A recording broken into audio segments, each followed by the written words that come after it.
Salut à tous, bienvenue sur footballclubdemarseille.fr. Je vais répondre à vos commentaires sur les réseaux sociaux, Twitter, Facebook, Instagram et compagnie. C'est tout de suite, c'est le SAV.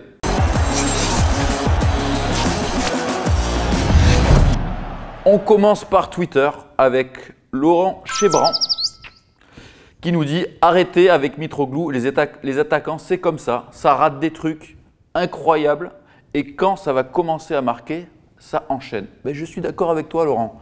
C'est vrai que Mitroglou n'a pas été très bon contre Caen, c'est le moins qu'on puisse dire. Il a quand même réussi à marquer un but grâce à Thauvin et à l'intelligence de Garcia de ne pas le sortir. Mais on sait qu'il y a des qualités Mitroglou. Alors, il n'est pas encore à 100% physiquement et là, on voit bien qu'il est en manque de confiance.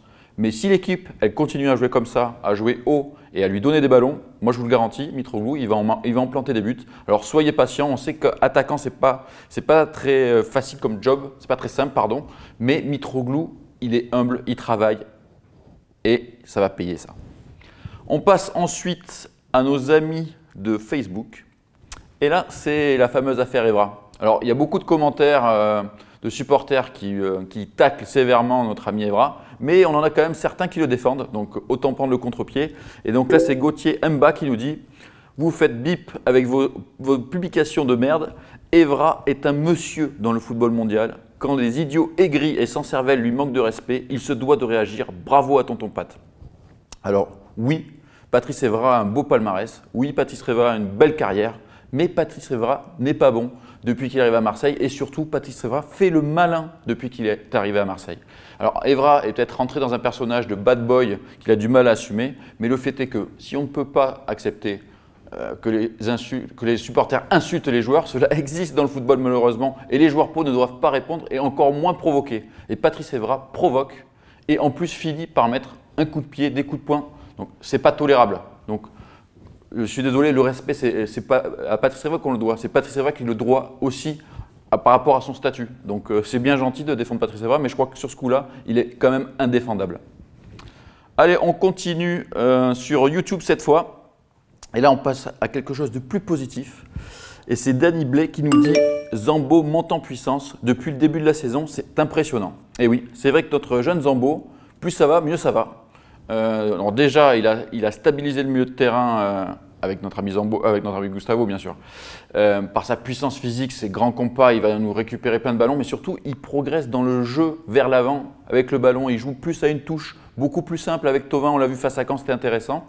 Mais bien sûr, je lui ai demandé en zone mixte, pourquoi tu progresses, qu'est-ce qui se passe? Et bien sûr, c'est Gustavo. Gustavo à côté de lui, il le rassure. Donc du coup, il se lâche notre ami Zambo et il progresse à chaque match. Donc c'est ça l'intérêt d'avoir des grands joueurs comme Gustavo dans un effectif. Ça bonifie les jeunes talents comme Zambo Anguissa qui progressent à chaque match. Donc ça devient intéressant ce petit duo au milieu. Voilà. On espère que ça va continuer comme ça. Allez, quatrième commentaire, on revient sur Facebook. Et c'est Jean-Jacques Kanda qui nous parle encore de ce poste de milieu de terrain et qui nous dit « Qui pour pleurer encore vainqueur? Pas moi en tout cas. » Donc effectivement, à la fin de la saison dernière, Garcia lui-même aurait bien aimé garder vainqueur, mais comme nous l'avait expliqué Zoubi, vainqueur, et ils ne sont pas trop mis d'accord au niveau contrat. Et après, quand ils ont trouvé Gustavo, pourquoi aller chercher vainqueur? Il y en avait encore qui en doutaient il y a quelques temps. Je pense que maintenant, le doute est dissipé. Quand on a Gustavo, on est largement un cran au-dessus, et donc pas besoin de vainqueur. Allez, dernier petit commentaire. Là, c'est sur Instagram. Et on revient à notre affaire Evra, et oui, ça a fait beaucoup parler. Et donc, on a encore trouvé quelqu'un qui est là pour défendre tonton Pat. C'est Kevin Roll qui nous dit « L'attitude des supporters est honteuse. D'ailleurs, c'est leur attitude qui risque d'avoir des conséquences sur la saison de l'OM. Arrêtez de mettre les fautes sur Evra. C'est facile d'insulter nos joueurs et de pleurer a posteriori. Les groupes de supporters veulent être au-dessus de tout, mais ce n'est pas possible. La direction du club ne doit pas céder et interdire de stade certains pseudo-supporters. » Alors, Kevin, ne t'inquiète pas, parce que c'est dans les tuyaux.